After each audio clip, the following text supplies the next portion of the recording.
ಶಿವಮೊಗ್ಗದಲ್ಲಿ ಶಂಕಿತ ಉಗ್ರರ ಬಂಧನ ಪ್ರಕರಣಕ್ಕೆ ಸಂಬಂಧಪಟ್ಟ ಹಾಗೆ ಶಂಕಿತ ಉಗ್ರ ಯಾಸಿನ್ ಕಾರ್ಯಾಚರಣೆಯನ್ನ ಮಾಡಿದಂತಹ ಜಾಗವನ್ನ ಈಗಾಗಲೇ ಪತ್ತೆ ಹಚ್ಚಲಾಗಿದೆ. ತುಂಗಾ ನದಿಯ ದಂಡೆಯಲ್ಲಿ ಬಾಂಬ್ ಟೆಸ್ಟ್ ಅನ್ನ ಈತ ನಡೆಸ್ತಾ ಇದ್ದಂತೆ ಒಂದಷ್ಟು ವಿಧ್ವಂಸಕ ಕೃತ್ಯಗಳನ್ನ ನಡೆಸುವಂತಹ ಹಿನ್ನೆಲೆಯಲ್ಲಿ ಅದಕ್ಕೆ ಬೇಕಾದಂತಹ ಪೂರ್ವ ಸಿದ್ಧತೆಗಳನ್ನ ಈತ ಮಾಡ್ಕೊಳ್ತಾ ಇದ್ದ.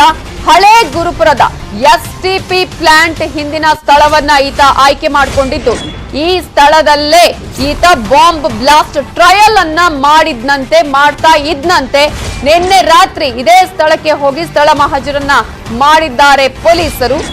ನದಿ ದಡದಲ್ಲಿ ಪೊಲೀಸರಿಗೆ ಹ್ಯಾಂಡ್ ಗ್ಲೌಸ್ ಮಾಸ್ಕ್ ಪತ್ತೆಯಾಗಿದೆ. ಈ ಸಂದರ್ಭದಲ್ಲಿ ಒಂದಷ್ಟು ಸಾಕ್ಷ್ಯಗಳು ಸಿಕ್ಕಿದೆ. ಈಗ ಸ್ಥಳದಲ್ಲಿ ಸಿಕ್ಕ ಶಂಕಾಸ್ಪದ ವಸ್ತುಗಳನ್ನ ಈಗಾಗಲೇ ಎಫ್ಎಸ್ಎಲ್ಗೆ ರವಾನೆ ಮಾಡಿದ್ದಾರೆ. ಶಿವಮೊಗ್ಗ ಪೊಲೀಸರಿಂದ ಈಗಾಗಲೇ ತನಿಖೆ ಮುಂದುವರೆದಿದೆ. ಹಾಗಾಗಿ ಈಗ ಪೊಲೀಸರು ಬೇರೆ ಬೇರೆ ಯೂಟ್ಯೂಬ್ ಚಾನೆಲ್ ಮಾಡಿ ಲಕ್ಷಗಟ್ಟಲೆ ಸಂಪಾದನೆ ಮಾಡಿದವ್ರ ಬಗ್ಗೆ ಕೇಳಿರ್ತೀವಿ. ನೀವು ಮಾಡಬೇಕಾ? ಯೂಟ್ಯೂಬ್ ಚಾನೆಲ್ ಮಾಡೋದು ಹೇಗೆ ಅಂತೇಳಿ ಡೀಟೇಲ್ ಆಗಿ ಕಲಿಬೇಕಾ? ಫ್ರೀಡಮ್ ಆ್ಯಪ್ ಅನ್ನ ಈಗಲೇ ಡೌನ್ಲೋಡ್ ಮಾಡಿ. ಆಯಾಮಗಳಲ್ಲೂ ಕೂಡ ತನಿಖೆಯನ್ನ ಮಾಡ್ತಾ ಇದ್ದಾರೆ. ಇವರ ಜೊತೆ ಇನ್ಯಾರ್ಯಾರು ಕೂಡ ನಂಟು ಇದೆ ಅನ್ನೋದನ್ನ ಬಗ್ಗೆ ಕೂಡ ಪತ್ತೆ ಹಚ್ಚುತ್ತಾ ಇದ್ದಾರೆ. ಇವರ ಯಾವ ರೀತಿಯಾಗಿ ವಿಧ್ವಂಸ ಕೃತ್ಯಕ್ಕೆ ಒಂದು ರೀತಿಯ ಪ್ಲಾನ್ ಅನ್ನ ರೂಪಿಸಿಕೊಂಡಿದ್ರು, ಅದಕ್ಕೆ ಬೇಕಾದಂತಹ ಎಲ್ಲಾ ತಯಾರಿಗಳನ್ನ ಹೇಗೆ ಮಾಡ್ಕೊಂಡಿದ್ರು ಅನ್ನುವಂತಹ ಸಾಕ್ಷ್ಯಗಳನ್ನ ಕೂಡ ಈಗಾಗಲೇ ಪೊಲೀಸರು ಕಲೆ ಹಾಕ್ತಾ ಇದ್ದಾರೆ. ತನಿಖೆ ಮುಂದುವರಿತಾ ಇದೆ. ಈಗ ಮತ್ತೊಬ್ಬನನ್ನ ವಶಕ್ಕೆ ಪಡೆದು ವಿಚಾರಣೆಯನ್ನ ಮಾಡ್ತಾ ಇದ್ದಾರೆ. ಇನ್ನೊಂದು ಕಡೆ ಈಗಾಗಲೇ A1 ಆತ ಇನ್ನೂ ಕೂಡ ಸಿಕ್ಕಿಲ್ಲ. ಆತನಿಗಾಗಿ ಹುಡುಕಾಟವನ್ನು ಕೂಡ ಮಾಡ್ತಾ ಇದ್ದಾರೆ. ಒಟ್ಟಾರೆಯಾಗಿ ಒಂದು ದೊಡ್ಡ ಮಟ್ಟದ ವಿಧ್ವಂಸಕ ಕೃತ್ಯವನ್ನ ನಡೆಸೋದಕ್ಕೆ ಸಜ್ಜಾಗಿದ್ದಂತಹ ಒಂದು ತಂಡವನ್ನ ಈಗಾಗಲೇ ಪೊಲೀಸರು ಅರೆಸ್ಟ್ ಮಾಡಿದ್ದು ಈ ಕೆಲವು ದಿನಗಳ ಹಿಂದೆನೆ ಇವರನ್ನ ಪೊಲೀಸರು ವಶಕ್ಕೆ ಪಡೆದಿದ್ರು. ಇದರ ಬಗ್ಗೆ ಸಾಕಷ್ಟು ಮಾಹಿತಿಯನ್ನ ಕಲೆ ಹಾಕಿದ್ದಾರೆ ಈಗಾಗಲೇ ಪೊಲೀಸರು. ಪ್ರಮುಖವಾಗಿ ಯಾವ ರೀತಿಯಾಗಿ ಈಗಾಗಲೇ UAPA ಆಕ್ಟ್ ಅಡಿ ಇವರನ್ನ ಬಂಧಿಸಲಾಗಿದೆ. ಇಬ್ಬರನ್ನ ಮತ್ತೊಬ್ಬನನ್ನ ವಿಚಾರಣೆ ಮಾಡ್ತಾ ಇದ್ದಾರೆ. ಕಾನೂನು ಬಾಹಿರ ಚಟುವಟಿಕೆ ನಿರ್ಬಂಧ ಕಾಯ್ದೆಯ ಅಡಿಯಲ್ಲಿ ಇವರನ್ನ ಅರೆಸ್ಟ್ ಮಾಡಲಾಗಿದೆ.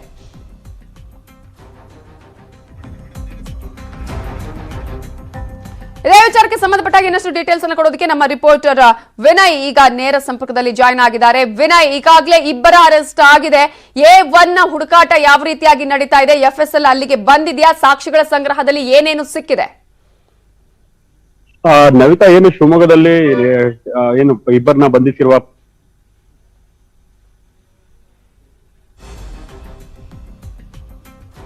ನಾನು ಮಾತನಾಡಿಸ್ತೀನಿ.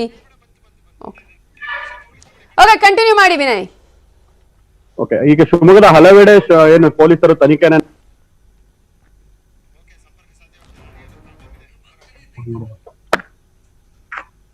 ಓಕೆ, ವಿನಯ್ಗೆ ಮತ್ತೆ ಸಂಪರ್ಕ ಮಾಡುವಂತ ಪ್ರಯತ್ನ ಮಾಡೋಣ. ಈಗಾಗಲೇ ಅವರ ಸ್ಥಳದಲ್ಲಿ ಇದ್ರು. ಯಾವ ರೀತಿಯಾಗಿ ಅಲ್ಲಿ ಬಾಂಬ್ ಬ್ಲಾಸ್ಟ್ ಟ್ರಯಲ್ ಅನ್ನ ಮಾಡಿದ್ದಾರೆ, ಯಾವ ರೀತಿಯಾಗಿ ಅಲ್ಲಿ ಸಾಕ್ಷಿಗಳನ್ನು ಸಂಗ್ರಹ ಮಾಡಿದ್ದಾರೆ, ಆ ಸ್ಥಳ ಯಾವುದು ಅನ್ನೋದ್ರ ಬಗ್ಗೆ ಕೂಡ ಈಗಾಗಲೇ ಮಾಹಿತಿಯನ್ನ ಕೊಡ್ತಾ ಇದ್ರು. ವಿನಯ್, ಈಗಾಗಲೇ ಯಾವ ರೀತಿಯಾದ ತನಿಖೆ ನಡೀತಾ ಇದೆ? NIಗೆ ಕೊಡುವಂತಹ ಸಾಧ್ಯತೆ ಇದೆಯಾ? ಸಾಕ್ಷಿ ಸಂಗ್ರಹದಲ್ಲಿ ಏನೇನು ಸಿಕ್ಕಿದೆ?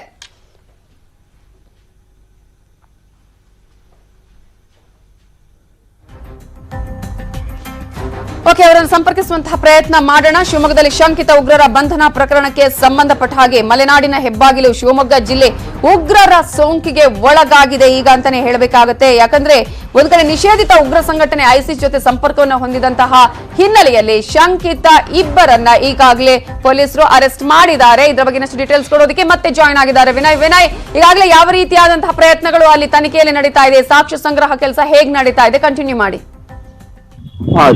ನವಿತಾ, ಶಿವಮೊಗ್ಗದಲ್ಲಿ ಬಂಧಿಸಿರುವಂತಹ ಯಾಸಿನ್ ಏನಿದ್ದಾನೆ ಆತನನ್ನ ತೀವ್ರ ವಿಚಾರಣೆಗೆ ಶಿವಮೊಗ್ಗದ ಪೊಲೀಸರು ಒಳಪಡಿಸಿದ್ದಾರೆ ಅಂತಾನೆ ಹೇಳ್ಬೋದು. ಈಗ ಶಿವಮೊಗ್ಗದ ಪೊಲೀಸರು ಹಾಗೂ FSL ತಂಡ ಕೂಡ ಏನು ಆತ ಟ್ರಯಲ್ ಬ್ಲಾಸ್ಟಿಂಗ್ ಮಾಡ್ತಾ ಇದ್ದ ಆ ಸ್ಥಳಕ್ಕೆ ಭೇಟಿ ನೀಡಿ ತೀವ್ರ ಶೋಧವನ್ನ ಮಾಡಿದ್ದಾನೆ. ಆತ ಯಾವ ರೀತಿ ಸ್ಫೋಟಕಗಳನ್ನ ತಯಾರು ಮಾಡ್ತಾ ಇದ್ದ, ಹಾಗೆ ಅದನ್ನ ಎಲ್ಲಿ ಬ್ಲಾಸ್ಟ್ ಮಾಡ್ತಾ ಇದ್ದ ಅನ್ನೋದು ಕೂಡ ತನಿಖೆಯಲ್ಲಿ ಮಾಡ್ತಾ ಇದ್ದಾರೆ. ಜೊತೆಗೆ ಶಿವಮೊಗ್ಗದ ಏನು ಪುರ್ಲೆ ಏನಿದೆ, ಪುರ್ಲೆ ತನಿಯದಲ್ಲಿರುವಂತಹ ತುಂಗಾ ನದಿಯಲ್ಲಿ ಆತನ ಏನು ಬಚ್ಚಿಡ್ತಿದ್ದಂತಹ ಕೆಲವೊಂದು ಸ್ಫೋಟಕಗಳನ್ನ ಕೂಡ ಅವರು ವಶಪಡಿಸಿಕೊಂಡಿದ್ದಾರೆ ಅಂತ ಹೇಳ್ಬೋದು.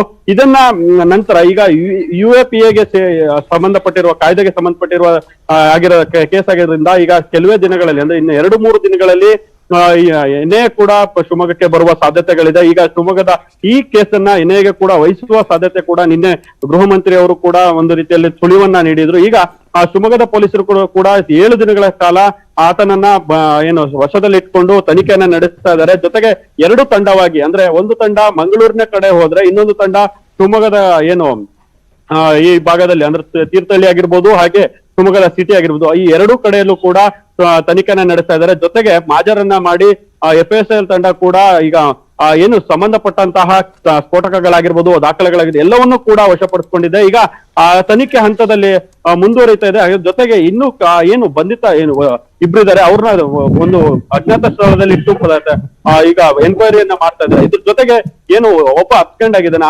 ಆತನನ್ನ ಕೂಡ ಹುಡುಕುವ ಕೆಲಸದಲ್ಲಿ ಈಗ ಶಿವಮೊಗ್ಗ ಪೊಲೀಸರು ಮುಂದಾಗಿದ್ದಾರೆ. ಓಕೆ, ಥ್ಯಾಂಕ್ ಯು ವಿನಯ್ ಡೀಟೇಲ್ಸ್ಗೆ. ತುಂಗಾ ನದಿ ದಂಡೆಯಲ್ಲಿ ಶಂಕಿತ ಉಗ್ರರು ಬಾಂಬ್ ಟೆಸ್ಟ್ ನಡೆಸ್ತಾ ಇದ್ದ ಮಾಹಿತಿ ಇದೆ. ಈ ಸ್ಥಳದಿಂದ ನಮ್ಮ ರಿಪೋರ್ಟರ್ ವಿನಯ್ ಗ್ರೌಂಡ್ ರಿಪೋರ್ಟ್ ಕೊಟ್ಟಿದ್ದಾರೆ. ಐಸಿಸ್ ಜೊತೆ ನಂಟು ಹೊಂದಿರುವಂತಹ ಶಿವಮೊಗ್ಗದ ಇಬ್ಬರನ್ನ ಶಿವಮೊಗ್ಗ ಪೊಲೀಸರು ಈಗಾಗಲೇ ಬಂಧನ ಮಾಡಿದ್ದಾರೆ. ಈಗ ಶಿವಮೊಗ್ಗದ ಏನು ಪೊಲೀಸರು ಬಂಧನ ಮಾಡಿರುವಂತಹ ವ್ಯಕ್ತಿಗಳ ಹತ್ರ ಸ್ಫೋಟಕಗಳು ಕೂಡ ಪತ್ತೆಯಾಗಿದ್ದು ಅವರು ಸ್ಫೋಟಕಗಳನ್ನ ಪರೀಕ್ಷೆ ಕೂಡ ಕೆಲವೊಂದು ಭಾಗಗಳಲ್ಲಿ ಮಾಡಿದ್ದಾರೆ ಎನ್ನುವ ಮಾಹಿತಿ ಖಚಿತ ಮಾಹಿತಿ ಮೇರೆಗೆ ಅವರು ಶಿವಮೊಗ್ಗದ ಪೊಲೀಸ್ನವರು ಈಗ ಬಂಧನವನ್ನ ಮಾಡಿದ್ದಾರೆ. ಈಗ ನಾವೀಗ ಶಿವಮೊಗ್ಗದ ಪುರ್ಲೆ ಏನು ಹತ್ತಿರ ಇರುವಂತಹ ಶಿವಮೊಗ್ಗದ ಏನು ತುಂಗಾ ನದಿ ಇದೆ ಆ ಭಾಗದಲ್ಲಿ ಇದ್ದೇವೆ. ಶಿವಮೊಗ್ಗದ ಈ ಭಾಗದಲ್ಲಿ ನೀವು ನೋಡ್ತಾ ಇರ್ಬೋದು ಏನು ಯಾಸಿನ್ ಇದ್ದಾನೆ ಬಂಧನವಾಗಿರುವಂತಹ ಶಂಕಿತ ಉಗ್ರ ಯಾಸಿನ್ ಇದೇ ಜಾಗದಲ್ಲಿ ಸ್ಫೋಟಕಗಳನ್ನ ಅಥವಾ ಇನ್ನು ಟ್ರಯಲ್ ಬ್ಲಾಸ್ಟ್ಗಳನ್ನ ಮಾಡ್ತಾ ಇದ್ದ ಅಂತ ತಿಳಿದು ಬಂದಿದೆ. ಈಗ ಪೊಲೀಸರು ಕೂಡ ಈ ಜಾಗವನ್ನ ಮಹಜರು ಮಾಡಿದ್ದು ಜೊತೆಗೆ FSL ತಂಡ ಕೂಡ ಬಂದು ಮಹಜರು ಮಾಡಿದೆ. ನೀವು ನೋಡ್ತಾ ಇರ್ಬೋದು ಇಲ್ಲಿ ಸುಟ್ಟಂತ ಜಾಗ ಕಾಣಿಸ್ತಾ ಇದೆ. ಈ ಸುಟ್ಟಂತ ಜಾಗದಲ್ಲಿ ಕೂಡ ಏನು ಆ ಶಂಕಿತ ವ್ಯಕ್ತಿ ಬ್ಲಾಸ್ಟ್ಗಳನ್ನ ಮಾಡ್ತಾ ಇದ್ದ ಅನ್ನೋ ಒಂದು ಕುರುಹು ತಿಳಿದು ಬರ್ತಾ ಇದೆ. ಜೊತೆಗೆ ಏನು ನಿನ್ನೆ ಬಂದಂತಹ FSL ತಂಡ ಕೂಡ ಇಲ್ಲಿ ತನಿಖೆಯನ್ನ ಮಾಡಿದ್ದು ಕೆಲವೊಂದು ವಸ್ತುಗಳನ್ನ ವಶಪಡಿಸಿಕೊಂಡಿದೆ ಅಂತ ಈಗ ನೀವು ನೋಡ್ತಾ ಇರ್ಬೋದು. FSL ತಂಡ ಬಳಸಿರುವಂತಹ ಏನು ಗ್ಲೌಸ್ ಆಗಿರ್ಬೋದು ಹಾಗೆ ಮಾಸ್ಕ್ ಆಗಿರ್ಬೋದು ಜೊತೆಗೆ ಇಲ್ಲಿ ಬಳಸಿರುವಂತಹ ಏನು ಸ್ಯಾಂಪಲ್ಗೆ ತೆಗೆದುಕೊಂಡು ಹೋಗೋದಕ್ಕೆ ಬಳಸಿರುವಂತಹ ಕೆಲವು ವಸ್ತುಗಳನ್ನು ಕೂಡ ಇಲ್ಲಿ ಕಾಣ್ತಾ ಇರ್ಬೋದು. ಈ ಜಾಗದಲ್ಲೇ ಕೂಡ ಏನು ಈ ಗಿಡಗಳು ಬೆಳೆದಿರೋ ಕಾರಣ ಆಗಿ ಯಾರೂ ಕೂಡ ಈ ಜಾಗಕ್ಕೆ ಬರ್ತಾ ಇರಲಿಲ್ಲ. ಇದರಿಂದಾಗಿ ಈತ ಇಲ್ಲೇ ಏನು ಟ್ರಯಲ್ ಬ್ಲಾಸ್ಟ್ಗಳನ್ನ ಮಾಡ್ತಾ ಇದ್ದ ಅಂತ ತಿಳಿದು ಬಂದಿದೆ. ಜೊತೆಗೆ ನೀವು ಅಲ್ಲಿ ನೋಡ್ತಾ ಇರ್ಬೋದು ಆ ಜಾಗದಲ್ಲಿ ಅವನು ತಂದಿರುವಂಥ ಕೆಲವೊಂದು ವಸ್ತುಗಳನ್ನ ಏನು ಸ್ಫೋಟಕ್ಕೆ ಬಳಸಿರುವಂಥ ವಸ್ತುಗಳನ್ನ ಬಚ್ಚಿಟ್ಟು ಅಲ್ಲಿಂದ ಏನು ಮನೆಗೆ ಹೋಗ್ತಾ ಇದ್ದ ಅಂತ ತಿಳಿ ಬರ್ತಾ ಇದೆ. ಈ ಜಾಗಕ್ಕೆ ಯಾರೂ ಕೂಡ ಬರದೇ ಇರೋ ಕಾರಣದಿಂದಾಗಿ ಆತ ಎಲ್ಲ ರೀತಿಯ ತಯಾರಿಗಳನ್ನ ಮಾಡ್ಕೊತಾ ಇದ್ದ, ಇಲ್ಲೇ ಟ್ರಯಲ್ ಬ್ಲಾಸ್ಟ್ಗಳನ್ನ ಮಾಡ್ತಾ ಇದ್ದ ಅಂತ ತಿಳಿದು ಬಂದಿದೆ. ಇನ್ನು ಶಿವಮೊಗ್ಗದ ಪೊಲೀಸರ ಏನು ಮಾಹಿತಿಯನ್ನು ಬಂದು ಪಡೆದುಕೊಂಡಿದ್ದು ಈ ಜಾಗದಲ್ಲಿ ಈಗ ತಿಳಿದಿರೋ ಪ್ರಕಾರ ಶಿವಮೊಗ್ಗದಲ್ಲಿ ಏನು ಉಗ್ರರಿದ್ದಾರೆ ಅವ್ರ ನಂಟು ಯಾರ ಜೊತೆಗಿದೆ ಅವ್ರ ಹಿನ್ನೆಲೆ ಏನು ಅನ್ನೋ ಕೂಡ ತನಿಖೆಯನ್ನು ನಡೆಸ್ತಾ ಇದ್ದಾರೆ ಒಂದೆಡೆ. ಆದರೆ ತುಂಗಾ ನದಿಯ ಭಾಗದಲ್ಲಿ ಆತ ಏನು ತಯಾರು ಮಾಡ್ತಿದ್ದಂತಹ ಏನು ಬಾಂಬ್ಗಳನ್ನು ಇದೇ ನದಿಗೆ ಎಸೆದು ಅಲ್ಲಿಂದ ಬ್ಲಾಸ್ಟ್ಗಳನ್ನ ಟೆಸ್ಟ್ ಮಾಡ್ತಾ ಇದ್ದ ಅಂತ ತಿಳಿದು ಬಂದಿದೆ. ಇಲ್ಲಿ ನೀರು ತುಂಬಿದಾಗ ಆತ ಬರೋದಕ್ಕೆ ಕೂಡ ತೊಂದರೆ ಆಗ್ತದೆ ಅಂತ ಸಮಯದಲ್ಲೂ ಕೂಡ ತೋಟದ ಮೂಲಕ ಆತ ಇಲ್ಲಿಗೆ ಬರ್ತಾ ಇದ್ದ ಅಂತ ತಿಳಿದು ಬರ್ತಾ ಇದೆ. ಜೊತೆಗೆ ಇದೇ ಮರದಡಿ ಕೂತ್ಕೊಂಡು ಯಾರಾದರೂ ಗಮನಿಸ್ತಾ ಇದ್ದಾರಾ ಅಥವಾ ಗಮನಿಸ್ತಾ ಇದ್ದರೆ ಆತ ಮೀನು ಹಿಡಿಯುವ ರೀತಿಯಲ್ಲಿ ಇಲ್ಲಿ ಬಂದು ಕೂತ್ಕೊಂಡು ಟ್ರಯಲ್ ಬ್ಲಾಸ್ಟನ್ನು ಮಾಡ್ತಾ ಇದ್ದ ಅಂತ ತಿಳಿದು ಬಂದಿದೆ. ನೀವು ನೋಡ್ತಾ ಇರೋ ಜಾಗದಲ್ಲಿ ಹಲವಾರು ವಿಷಯಗಳನ್ನ ಏನು ಪೊಲೀಸರು ಈಗ ಆಲ್ರೆಡಿ ತೆಗೆದುಕೊಂಡು ಹೋಗಿದ್ದಾರೆ, ಕೆಲವೊಂದು ವಸ್ತುಗಳನ್ನ ವಶಪಡಿಸ್ಕೊಂಡಿದ್ದಾರೆ ಅಂತ. ವಿನಯ್ ಕುರ್ದಾಳ್, ನ್ಯೂಸ್ 18 ಕನ್ನಡ, ಶಿವಮೊಗ್ಗ.